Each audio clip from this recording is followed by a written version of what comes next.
السلام علیکم ورحمۃ اللہ تعالی وبرکاتہ۔ الصلاۃ والسلام علیک یا رسول اللہ صلی اللہ تعالی علیہ وسلم۔ اللہم افتح علینا حکمتک وانشر علینا رحمتک یا ذا الجلال والاکرام۔ آج ہم پڑھیں گے درس نمبر 20 جس میں افعال ناقصہ کا بیان ہے۔ اب افعال ناقصہ کسے کہتے ہیں، یعنی وہ افعال، اس کی تفصیل آئے گی۔ ان میں فرق یہ ہے کہ یہ افعال تو ہیں لیکن یہ افعال مبتدا اور خبر پر داخل ہوتے ہیں۔ یہ چند باتیں جو یاد رکھے گا، افعال ناقصہ مبتدا اور خبر پر داخل ہوتے ہیں، اور جو مبتدا ہے اس کو رفع دیتے ہیں اور اس کا نام اسم رکھ دیتے ہیں، یعنی یہ افعال ناقصہ کا اسم بن جاتے ہیں، نام اس کا بدل جاتا ہے، مبتدا کی جگہ اسے اسم کہتے ہیں۔ اور جو خبر ہوتی ہے، خبر میں اس کے اعراب کو بدل دیتے ہیں، نصب دیتے ہیں، ٹھیک ہے، اور اس کا نام وہی رہتا ہے۔ تو یہ فرق یاد رکھیے گا کہ افعال ناقصہ یہ مبتدا اور خبر پر داخل ہوتے ہیں۔ مبتدا کا نام چینج ہو جاتا ہے، اس کو اسم بولنے لگتے ہیں، اور اعراب اس کا وہی رہتا ہے۔ اور خبر کو خبر ہی کہیں گے، بس افعال ناقصہ کی خبر کہیں گے، لیکن اس کا اعراب چینج ہو جائے گا۔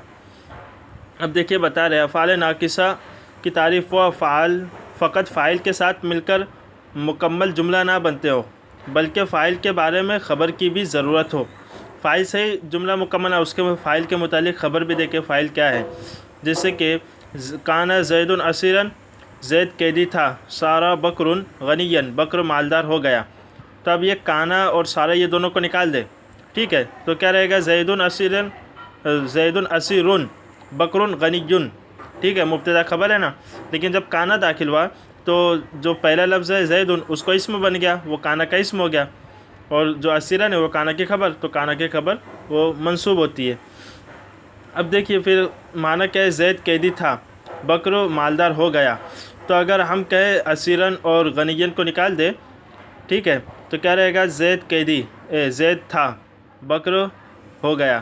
تو کیا زید تھا، بکر کیا ہو گیا، پتہ نہیں چل رہا ہے۔ تو اس میں خبر دے رہے کہ زید اسیرن، زید قیدی تھا، بکر غنین، بکر مالدار تھا۔ تو یہ فاعل کے متعلق خبر ہو گئی، کیونکہ زید فاعل ہے اور سارا بکر غنین میں بکر فاعل ہے۔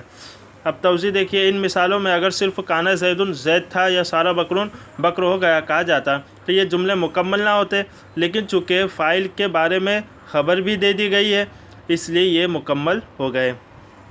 اب افعال ناقصہ کا عمل کیا ہے وہ بھی میں نے آپ کو بتا دیا۔ افعال جملہ اسمیہ پر داخل ہوتے ہیں، مبتدا کو رفع اور خبر کو نصب دیتے ہیں۔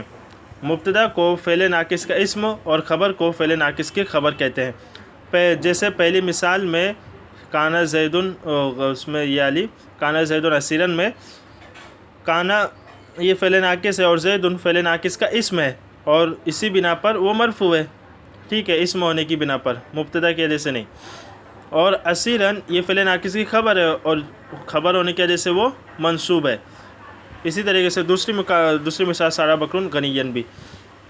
اب بتا رہے کہ یہ اس کو فعل ناقص کیوں کہتے ہیں، ناقص کیوں کہتے ہیں، اس کی وجہ تو بتا رہے فائدہ میں، چونکہ یہ افعال لازم ہونے کے باوجود فقط اپنے فاعل کے ساتھ مل کر مکمل جملہ نہیں بنتے، بلکہ فاعل کے بارے میں خبر کے محتاج ہوتے ہیں، اور یہ محتاجی نقص ہے، اس لیے ان افعال کو افعال ناقصہ یعنی نامکمل افعال کہا جاتا ہے۔ اور جو افعال اپنے فاعل سے مل کر مکمل جملہ بن جاتے ہیں انہیں افعال تامہ کہتے ہیں۔ حاصل کرام یہ کہ ناقص افعال ناقصہ کہنے کی وجہ یہ ہے کیونکہ یہ افعال لازم ہے، اور لازم آپ نے پڑھا کہ وہ جو فاعل پر پورا ہو جائے، لیکن ان افعال میں یہ افعال فاعل پر پورا نہیں ہوتے، بلکہ فاعل کے متعلق ان کو خبر کی بھی ضرورت ہوتی ہے، خبر کے محتاج ہوتے ہیں، اور محتاج ہونا یہ کیا کہتے ہیں، خرابی، ایک نقص ہے، ٹھیک ہے۔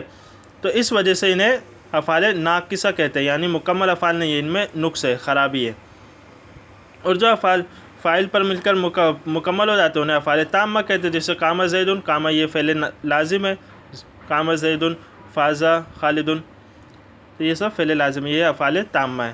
اب افعال ناقصہ ہیں کیا، وہ آپ کو کیسے پتہ چلیں گے، تو وہ شمار کرا رہے 17 ہے، کون کون سے، اس کو اچھے سے یاد کر لیں۔ کانا، سارا، ظل، باتا، اصبح، اضحیٰ، امسا، عادا، غدا، راح، ما زال، من فکا، ما بریحہ، ما فتیہ، ما دامہ، لیسا۔ یہ 17 ان کو اچھے سے یاد کریں. اب ایک ایک کو بتائیں گے کہ کون کیا عمل کرتا ہے, کس کا کیا معنی ہوتا ہے. تو کانا یہ 4 طریقوں سے استعمال ہوتا ہے. مین اس کو یاد رکھیے, بہت اہم چیز ہے. نمبر 1 کیا ہے کہ فعل ناقص کے طور پر جبکہ یہ اپنے فاعل سے مل کر مکمل جملہ نہ بن رہا ہو. جیسے کان الشارع مزدحما, سڑک بھیڑ والی تھی, یعنی بھیڑ بھاڑ والی. تو پہلا عمل تو یہ کہ یہ فعل ناقص کے طور پر استعمال ہو, جیسا کہ سبق میں بیان ہوا ہے. یہ فعل ناقص کے طور پر کب, جب یہ فاعل سے مل کر مکمل جملہ نہ ہو بلکہ اس کی خبر کی بھی ضرورت ہو. ٹھیک ہے. پھر بتا رہے دوسرا, ایک تو فعل ناقصہ ہو گیا, پھر دوسرا تامہ, کانا تامہ, فعل تام کے طور پر جبکہ یہ صرف اپنے فاعل سے مل کر جملہ بن جائے, اور اس صورت میں یہ حصلہ اور ثبتہ کے معنی میں ہوتا ہے. جیسے کانا مطر, بارش ہوئی, تو اس وقت یہ فعل افعال ناقصہ نہیں رہے بلکہ فعل تامہ ہوگا. اور جب یہ فعل تامہ ہوگا تو اس میں آپ دیکھیے گا حصلہ کا معنی پایا جائے گا, ثبتہ یعنی حاصل ہونا, ثابت ہونا. تو بارش ہوئی یعنی بارش ثابت ہو گئی, ثابت ہو گیا کہ بارش ہوئی ہے.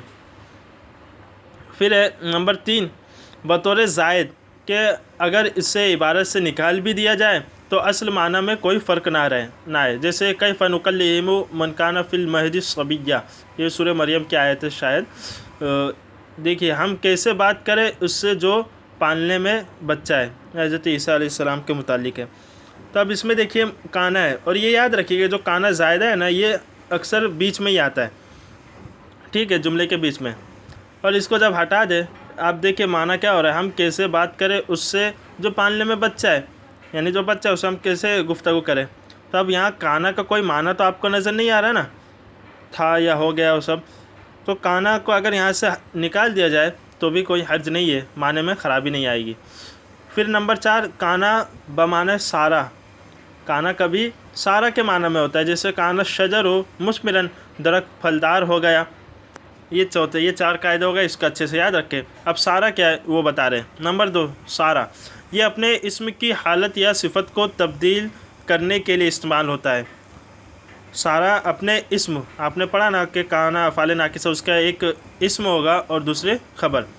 تو جو اسم ہوگا اپنے اسم کی حالت یا اس کی صفت کو بدلنے کے لیے یہ استعمال ہوتا ہے. جیسے سارا الماء باردن, پانی ٹھنڈا ہو گیا, تو سارا فعل ناقص, الماء اس کا اسم, باردن خبر. تو اسم ہے الماء, تو تعریف کا کہ اسم کی حالت یا صفت کو تبدیل کرے. پانی ٹھنڈا ہو گیا, تو یہاں پانی کی کیا کہتے ہیں حالت تبدیل ہو گئی نا, کہ ٹھنڈا ہو گیا پانی. پھر بتا رہے 3 4 5 6 7 ان سب کے متعلق یہ ایک ساتھ بتا رہے, اصبح, اضحیٰ, امسا, واللہ باتا. یہ پانچوں اس بات پر دلالت کرتے ہیں ان کا اسم ان کی خبر کے ساتھ ان کے اوقات میں متصف ہے, یعنی ملا ہوا ہے ان کی خبر کے ساتھ اوقات میں. جیسے اصبح التلمیذ مصلیا, طالب علم نے صبح کے وقت نماز پڑھی. تو اصبح یہ فعل ناقص ہو گیا, اس کا اسم تلمیذ, مصلیا خبر. اب تعریف کیا کیے, یہ اس پر دلالت کرتے ہیں کہ ان کا اسم یعنی تلمیذ ان کی خبر کے ساتھ ان کے اوقات میں متصف ہے, یعنی مصلیا نماز کا وقت جو ہے اس میں ملا ہوا ہے. اسم اور خبر وہ ملے ہوئے ہوتے ہیں, متصف یعنی ملا ہوا ہونا, ساتھ ہونا. پھر اضحى الاستاذ مستریحا, استاد نے چاشت کے وقت آرام کیا. وقت یعنی بات خلاصہ یہ یاد رکھیے کہ ان میں وقت پایا جائے گا, وقت پر یہ دلالت کرتے ہیں, ایسے وقت پر کہ ان کا اسم ان کی خبر کے ساتھ ملا ہوا ہو, خبر کے اوقات کے ساتھ ملا ہوا ہو. پھر ہے امسى الطفل نائما, بچہ شام کے وقت سو گیا. امسى معنی شام کے وقت کے لیے ہوتا ہے. ظل العالم مسافرا, عالم نے دن کے وقت سفر کیا, تو ظل دن کے وقت کے لیے, یہ یاد رکھیے گا. بات القاصد منتظرا, قاصد رات بھر انتظار کرتا رہا. تو باتا یہ رات بھر کے لیے استعمال ہوتا ہے.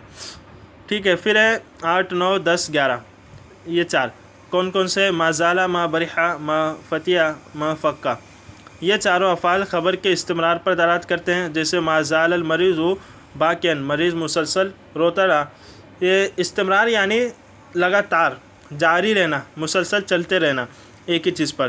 تو ما زال المریض باقیاً, مریض مسلسل روتا رہا, یعنی لگاتار روتا رہا, رکا نہیں, وہ اس کا رونا جاری تھا.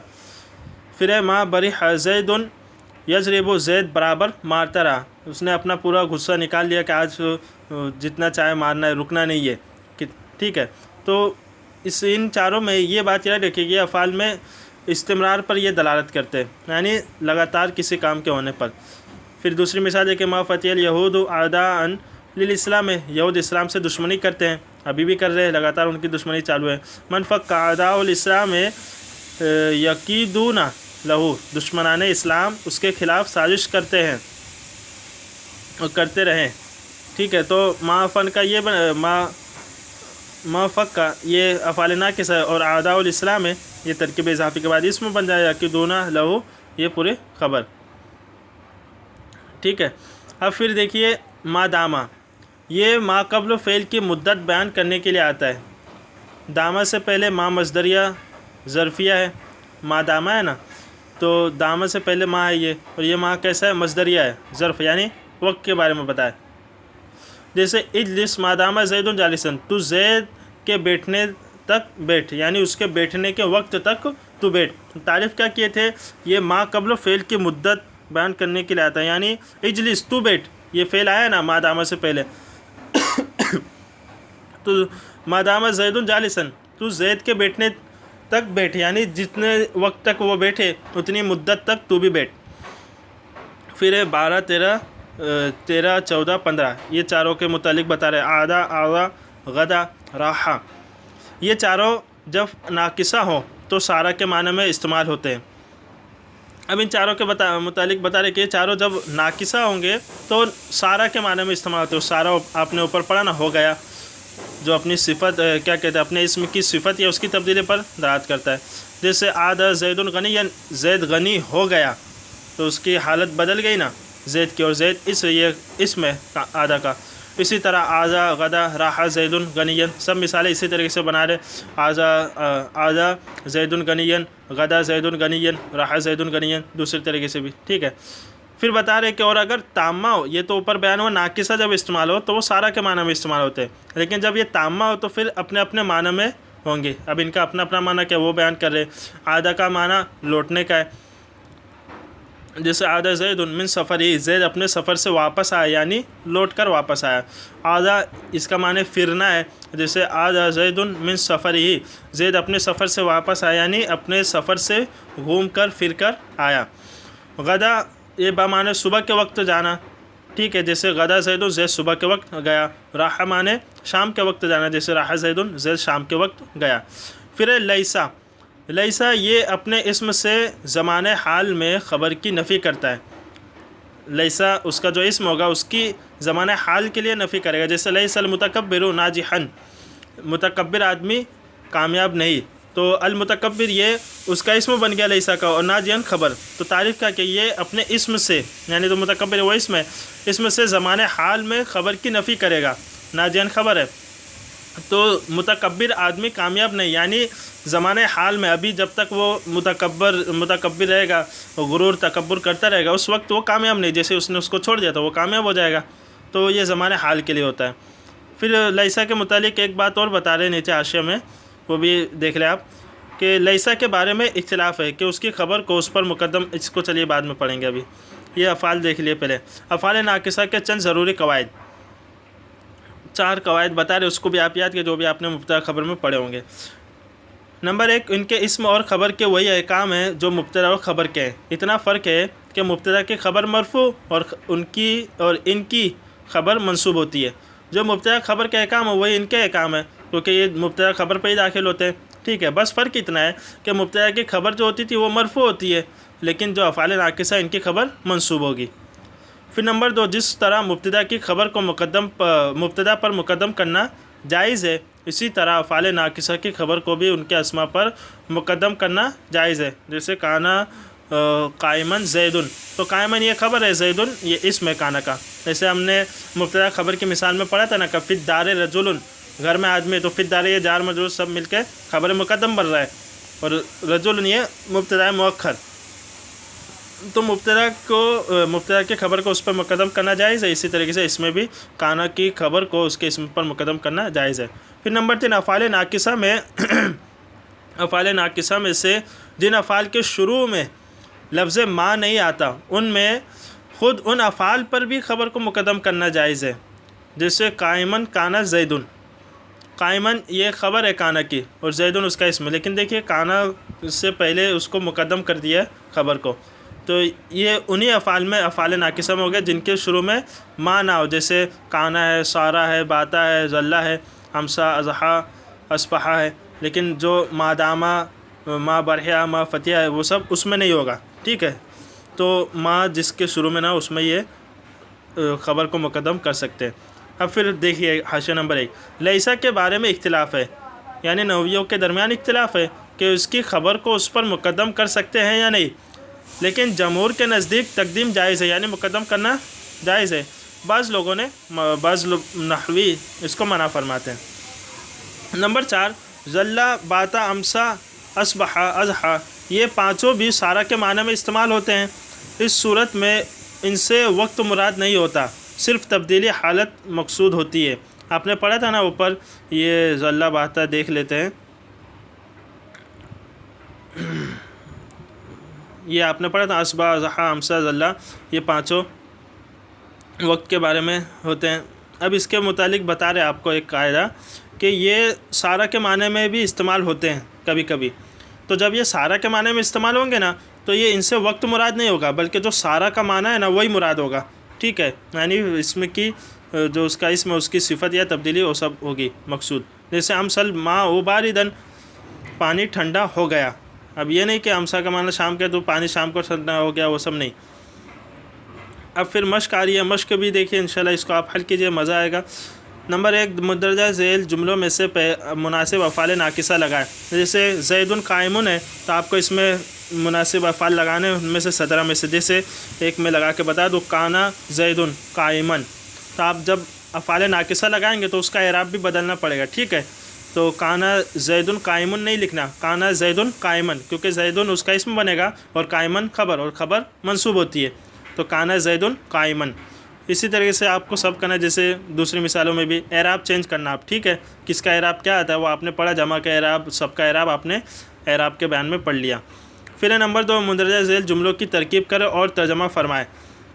ان کا ترجمہ کرنا آپ کو لوگوں سے آپ حل کر سکتے ہیں، آسان ہے، تھوڑی دشواری پڑے گی لیکن وقت نکالیے گا۔ پھر آپ کو ترکیب کرنی ہے، یعنی جیسے کان اللہ علیمن حکیمہ، تو کانا کیا بنے گا، کانا فعل ناقص، اللہ اس کا اسم، علیمن حکیمن یہ خبر بن جائے گی۔ اس طریقے سے آپ کو پوری ترکیب کرنی ہے۔ پھر نمبر 3، درج ذیل جملوں کی عربی بنائیں، یہ بھی آپ کو بنانی ہے انشاءاللہ۔ آپ محنت کیجیے، رب تبارک و تعالیٰ سے دعا ہے کہ ہمیں اس میں کامیابی عطا فرمائے۔ السلام علیکم ورحمۃ اللہ۔